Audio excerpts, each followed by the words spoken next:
সমনের কাগজটা হাতে নিয়ে কিছুক্ষণ স্তব্ধ হয়ে দাঁড়িয়ে রইল ইরাম। বুঝে উঠতে সময় নিল মস্তিষ্ক। পিছন থেকে ভেসে এলো সামিয়ার কণ্ঠস্বর। কি ব্যাপার ইরাম? কিসের নোটিশ এসেছে? ঘোর থেকে বেরিয়ে মাথা ঝাঁকিয়ে পিছনে তাকালো ইরাম। সামিয়ার পাশাপাশি ড্যাব ড্যাব করে তাকিয়ে আছে আদিত্য। তাই বলতে যেও বলতে পারল না ইরাম। গলা খাকারি দিয়ে জানালো, তেমন কিছু না আম্মু, পরে বলবো, আগে খেয়ে নাও তোমরা। সুগন্ধার দিকে উদ্দেশ্যপ্রণোদিতভাবে তাকিয়ে ইরাম আবার বলল, তুমি বেড়ে দাও ওদেরকে, আমি একটু রুম থেকে আসছি। হঠাৎ মনে পড়ল একটা জরুরি ফোন করতে হবে।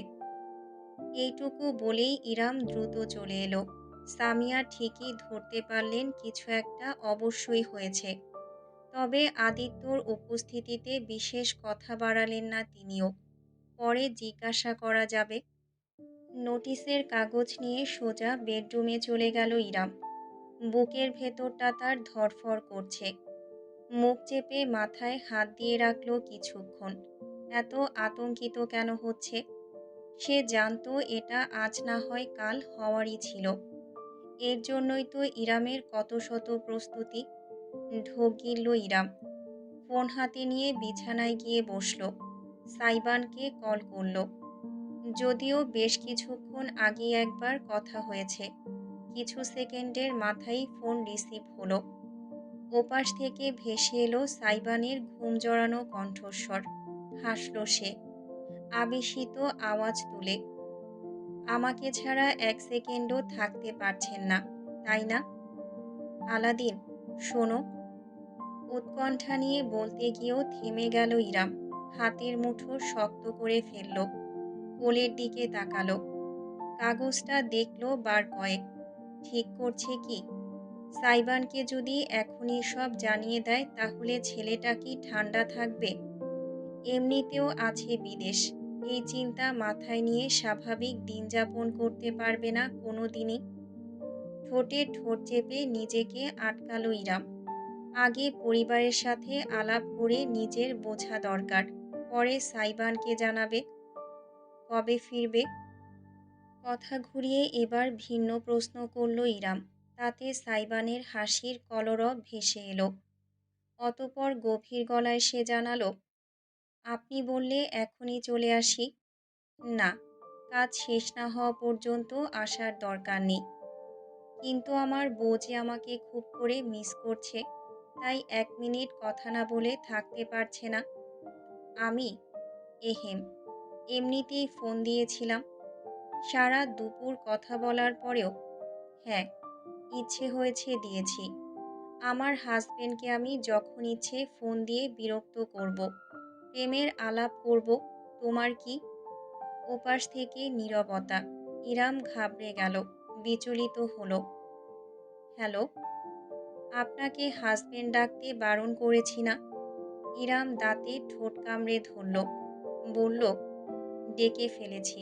এখন কি করবে তুমি? চাঁদতারা দেখার জন্য রেডি হন। মানে? মানেটা এসে বুঝিয়ে দিচ্ছি। Hello, hello Aladdin, hello. Beep beep শব্দ করে ফোনটা কেটে গেল। ইরাম বিহ্বল হয়ে বসে রইল। ব্যাপারটা ঠিক কী হলো বুঝতে পারল না সে। বোঝার জন্য বিশেষ মাথা ঘামালো না। ভালো হয়েছে ফোন কেটে দিয়েছে। নোটিশটা আবারও পড়তে শুরু করল ইরাম। যেন সে বারবার পড়লেই তাতে লিখিত সব কথা হুট করে বদলে যাবে। পরদিন সন্ধ্যা নেমেছে ধরিত্রীর বুকে। অমাবস্যার আধারে চাঁদের দেখা নেই। আকাশটা যেন অশরীরী কালো। মন্থর বাতাসে উৎকণ্ঠার ভার। বেশ অনেক দিন বাদে বাড়ির মানুষগুলোর মন কেমন ছন্ন ছাড়া। সবার মাঝেই অস্থির চিন্তন। তবে কি সুখের দিন ফুরিয়ে এলো? এই তবে অমোঘ যুদ্ধের সূচনা। হাসপাতাল থেকে আজ ছুটি নিয়েছেন সামিয়া। বসে আছেন বসার ঘরের সোফায়। তার কোলে ইজান। হাতের একটা রাবারের বলকে দাঁত দিয়ে কামড়ানোর চেষ্টায় আছে। নাতিকে দেখে সব সময়ের মতন উচ্ছ্বাস তিনি অনুভব করতে পারলেন না। ভয় হলো বুকের ভেতর। এই নাতিকে যদি তার কাছ থেকে কেড়ে নেওয়া হয়। বেশি চিন্তা করতে চাইলেন না। মাথা ঝাড়া দিয়ে জোরপূর্বক মনোযোগ দিয়ে সামনে তাকালেন। বিপরীত দিকের সোফায় বসে আছে সাইবানের বন্ধু নীরব। পরিপাটি পোশাক, চোখে তীক্ষ্ণ দৃষ্টি। অত্যন্ত মনোযোগ দিয়ে আদালতের সমনের কাগজটা পড়ছে সে। সামনে রাখা চায়ের কাপ ঠান্ডা হয়ে গেলেও সেদিকে বিশেষ মনোযোগ নেই। সুগন্ধাও দৃশ্যপটে উপস্থিত। ওড়নার প্রান্ত মুখে দিয়ে কামড়ে যাচ্ছে অস্থিরতার কারণে। আর ইরাম, সে একদম বিরস, শান্ত ও পাথুরে চেহারায় থম মেরে বসে আছে তৃতীয় সোফায়। সমস্ত বাড়ির বাতাসটা কেমন যেন ভারী হয়ে আছে। এমন সময় ধীর পায়ে হলে প্রবেশ করলেন আহম্মদ। একদম নিরুৎসাহিত দৃষ্টিতে বাড়ির পরিবেশ দেখলেন। গত ১ মাস বাড়ি ছিলেন না তিনি। সেটাই ভালো ছিল বোধহয়। বাড়ির বর্তমান পরিস্থিতি তাকে বিরক্ত করছে। ভ্রু কুঁচকে কর্কশ গলায় তিনি বললেন, শেষমেশ কোর্ট কাচারির চক্করেও এই পরিবারকে পড়তে হলো, তাও বাইরের কারো জন্য। আহম্মদের কথায় সকলে মাথা তুলে তাকালো। সামিয়া ভ্রু কুঞ্চিত করে স্বামীর উদ্দেশ্যে বললেন, বাইরের কেউ? এখানে তুমি ছাড়া বাইরের কেউ নেই। তুমি রুম থেকে বেরোলেই বা কেন? তোমাকে কেউ অপ্রয়োজনীয় মতামত দিতে ডেকেছে? আহম্মদ মুচকি হাসলেন। তবে হাসিটা এই মুহূর্তে অবিবেচক দেখালো ভীষণ। বিশেষ পাত্তা দিলেন না তিনি। হেঁটে এসে চতুর্থ সোফাটায় শরীর এলিয়ে বসলেন। জানালেন, সে তুমি মতামত দেওয়ার অধিকার রাখো কিংবা না রাখো, সত্যটা বদলে যাবে না। এই বাড়ির ছেলে মেয়েদের বাবা আমি, সর্বোচ্চ অভিভাবকও আমি। তাই আমার কথা তেতো লাগলেও তোমাদের শুনতে হবে। আব্বু, এসব বিষয়ে আমরা পরে। এই মেয়ে, তোমাকে না আমি বলেছি আমাকে আব্বু ডাকবে না? একদম ন্যাকামি পছন্দ করি না আমি। ইরাম কিছু বলতে যাচ্ছিল, কিন্তু শ্বশুরের ধমকে চুপ করে যেতে বাধ্য হলো। আহাম্মদ অবশ্য আর ছাড় দিলেন না। এটাই চাচ্ছিলে তুমি, তাই না? নিজের ঘাড়ের বিপদ আমাদের পরিবারের উপর ফেলতে। এত স্বার্থপর কেন তুমি? অবশ্য apple does not fall far from that tree. আর চোখে সামিয়ার দিকে তাকালেন আহম্মদ। তবে তিনি নিজের বক্তব্য জারি রাখার সুযোগ পেলেন না। এর আগেই গলা খাকারি দিয়ে সকলের মনোযোগ আকর্ষণ করে নিল নীরব। আপাতত উদ্বিগ্ন হওয়ার কিছু নেই। সমন এসেছে। ভালোমতো প্রস্তুতি নিয়ে প্রথম দিনে শুনানিতে অংশগ্রহণ করাটাই যুক্তিযোগ্য হবে। বিশেষ ভয় পাওয়ার প্রয়োজন নেই। ইজান এখনও ছোট, তাই রায়টা মায়ের দিকে আসার সম্ভাবনাটাই বেশি। ছেলেটার গোছানো কথাগুলো শুনে খানিক অবাক না হয়ে পারল না ইরাম। সাইবানের সাথে যতবার দেখেছে প্রত্যেককে বাউন্ডুলে মনে হয়েছে। অথচ নীরব যে ফ্যামিলি লয়ের জুনিয়র অ্যাডভোকেট সেটা জেনে সে জারপন্ডাই অবাক হয়েছিল। সাইবানের গোটা বন্ধুমহলকে দেখলে মনে হবে পাড়ার দুষ্টু ছেলেদের দল, যাদের জীবনের কোনো পরোয়া নেই, লক্ষ্য নেই, উদ্দেশ্য নেই। বেপরোয়া আদবহীন জীবনে অতিরিক্ত পরিমাণে উৎফুল্ল। সেখানে অনুরাগ একজন অ্যাসিস্ট্যান্ট প্রফেসর, নীরব জুনিয়র অ্যাডভোকেট। আপনার নাকি নিজের বাবার কোম্পানির ডিরেক্টিং ম্যানেজার। আজ কাজের সময়ে না দেখলে ইরামের বিশ্বাস করতে কষ্ট হতো। এই জেনারেশনটাই হয়তো এমন, যারা জীবনে মুক্ত স্বাধীন বিহঙ্গের মতো চলতে ভালোবাসে, কিন্তু জীবন সম্পর্কে জ্ঞান তাদের কোনো অংশে কম নয়। তবে একটা জিনিস সমস্যার কারণ হতে পারে। ইরাম বাস্তবতায় ফিরে নীরবের দিকে তাকালো। কি? ইজানের বার্থ সার্টিফিকেট। এখানে বাবার নাম সাইবান। এটা কোর্ট ভালোভাবে নেবে না। খানিক আতঙ্কিত হলো ইরাম, যদিও তা মুখ ফুটে উঠতে দিল না। সামিয়াই আগ বাড়িয়ে প্রশ্ন করলেন, এটা নিয়ে কি করা যায়? নীরব কাগজপত্রের দিকে চেয়ে পরক্ষণে বলল, সেটা আমার সিনিয়রের সঙ্গে আলোচনা করে ঠিকঠাক করতে হবে। আমার মনে হয় আমরা কালই স্যারের সাথে দেখা করতে যেতে পারি। আমি আজ রাতের মধ্যে কেস ফাইল রেডি করে ফেলব। By the way, Saiban. Iram মাথা ঝাঁকালো। আলাদিন এখনো কিছু জানে না। কি জানি না আমি? কণ্ঠটা বাড়ির প্রত্যেকটা মানুষকে স্তব্ধ করে দিল। ঝট করে মাথা ঘুরিয়ে পিছনে তাকালো ইরাম। সদর দরজা খোলাই ছিল। সেই দরজা দিয়ে ভেতরে প্রবেশ করেছে সাইবান। ঢোলা সাদা টি শার্ট আর জিন্স পরনে, গলায় ঝুলছে হেডফোন, হাতে ইয়া বিশাল লাগেজ আর ঠোঁটে চওড়া হাসি। চকচক করছে চোখ দুটো বাড়ি ফেরার আনন্দে। ভাইজান, আঁতকে উঠে মুখে হাত চাপা দিল সুগন্ধা। তাতে তির্যক হাসল সাইবান।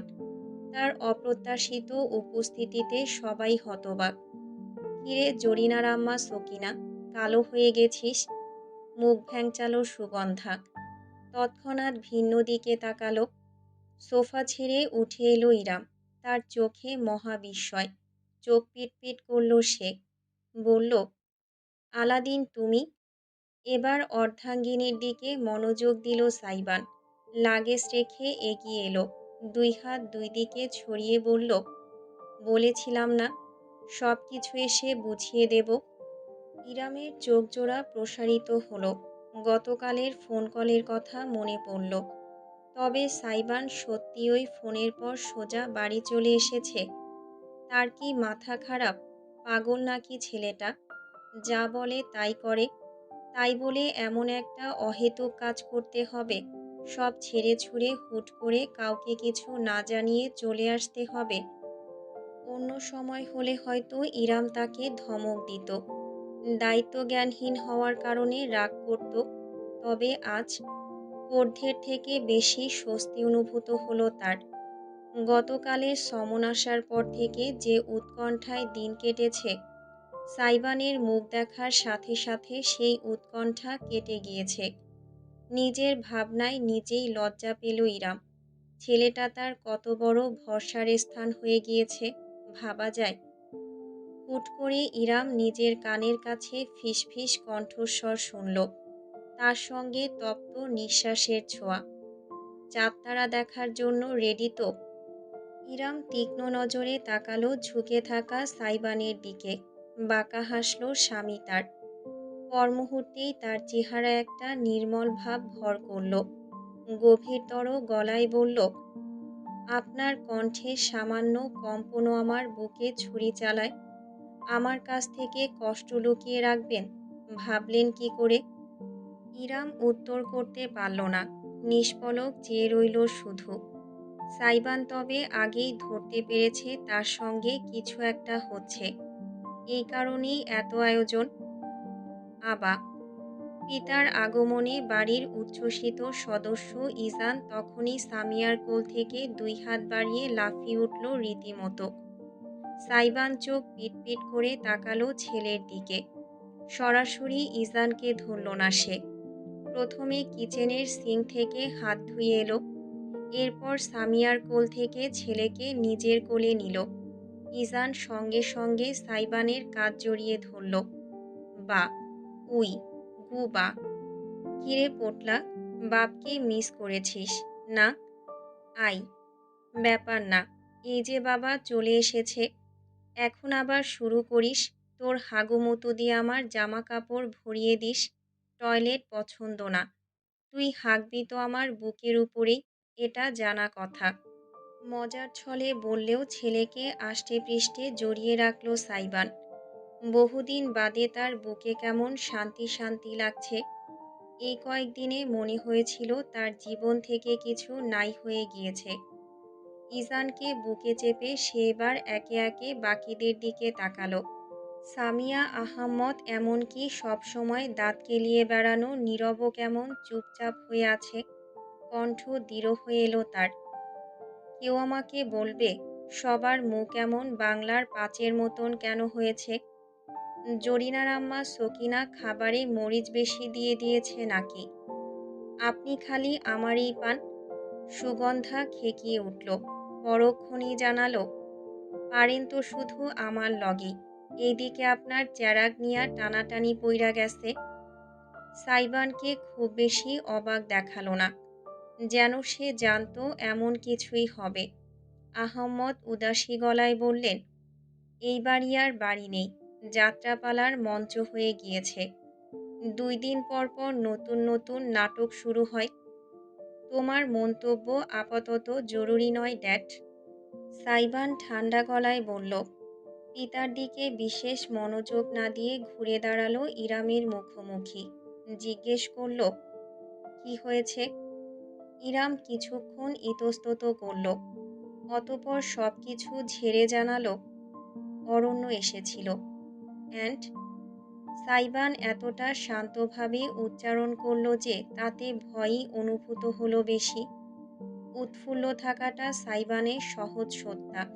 সে যতক্ষণ হাসছে, মজা করছে, বেপরোয়া মুডে আছে ততক্ষণই ঠিকঠাক। সে যখনই শান্ত হয়ে যায় তখনই দানা বাঁধতে শুরু করে ঝড়। ইরাম তার মুখের দিকে তাকিয়ে বোঝার চেষ্টা করল, কিন্তু সাইবানের চেহারায় বিশেষ কিছু বোঝা গেল না। তার কণ্ঠস্বর গভীরতর হলো, এরপর কি জিজ্ঞেস করেছি? একটা ঢোক গিলল ইরাম। জানালো, কোর্ট থেকে নোটিশ এসেছে। ইজানের কাস্টাডি নিয়ে মামলা করেছে অরণ্য। পিনপতন নীরবতা ভর করল সমস্ত বাড়ি জুড়ে। সাইবানের লাগেজ অধরা পড়ে রইল রুমের এক কোণায়। তার হেডফোন ঝুলতে লাগলো গলায়, যেমন ছিল তেমন করেই। প্রত্যেকে বুঝি নিঃশ্বাস আটকে ফেলল। নীরবকে দেখেই সাইবান যা বোঝার বুঝে ফেলেছে। ইরাম কেবল নিশ্চিত করল। নীরব সোফা ছেড়ে উঠে দাঁড়ালো। বন্ধুকে বোঝাতে চাইল, বেশি প্যারা নিস না, তেমন সিরিয়াস কিছু এখনো হয়নি। আমরা দ্রুত প্রস্তুতি নিয়ে আদালতে ভালোভাবে উপস্থাপন করতে পারলেই হবে। কোন অধিকারে কাস্টাডি চায় জঙ্গলটা? সাইবান হুট করেই খেকিয়ে উঠল।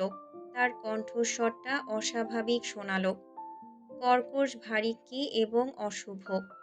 সতর্ক সংকেত পেয়ে গেল ইরাম। দানা বাঁধা ঝড় এবার ডালপালা মেলতে শুরু করেছে।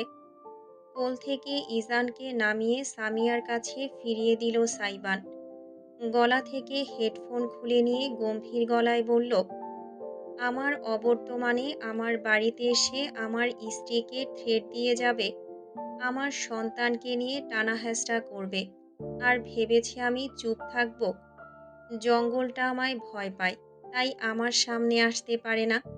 আজই নিমক হারামকে আমি দেখে নেব, ঘুচিয়ে দেব মামলা করার স্বাদ। হনহন করে সদর দরজার দিকে হাঁটা দিল সাইবান, ঝড়ের গতিতে। উন্মুক্ত হওয়া এক দানব ধীরে ধীরে পরিণত হচ্ছে জ্বলন্ত আগ্নেয়গিরিতে।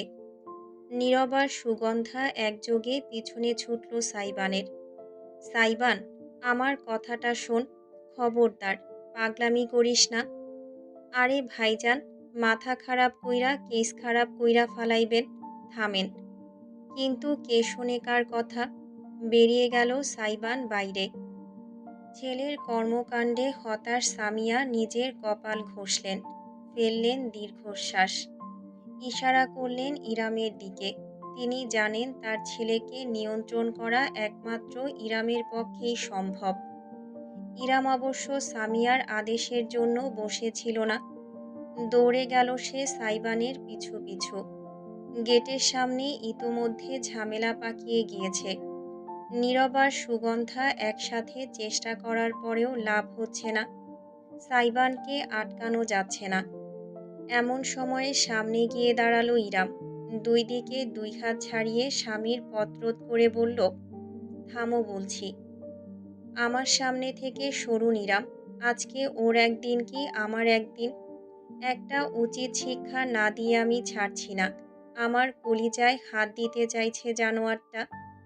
বন্ধুর কাঁধে হাত রেখে নীরব দ্বিতীয় দফায় বলল, তোকে এখন ভাবির ঢাল হতে হবে। দেখাতে হবে যে তুই ওনার কত দায়িত্ববান স্বামী, আর ইজানের কত ভালো একজন বাবা হতে পেরেছিস। ওদের সাথে একটা সুন্দর পরিবার গড়তে পেরেছিস। শুধুমাত্র তাহলেই এই কেস জিতে যাওয়ার সম্ভাবনা আছে। কোর্ট যদি তোকে বাচ্চার দায়িত্ব নিতে অপারগ মনে করে, তাহলে সমস্যা হয়ে যাবে। বোঝার চেষ্টা কর। ভাবি আর ইজানের জন্য হলেও উগ্র কিছু আপাতত করিস না।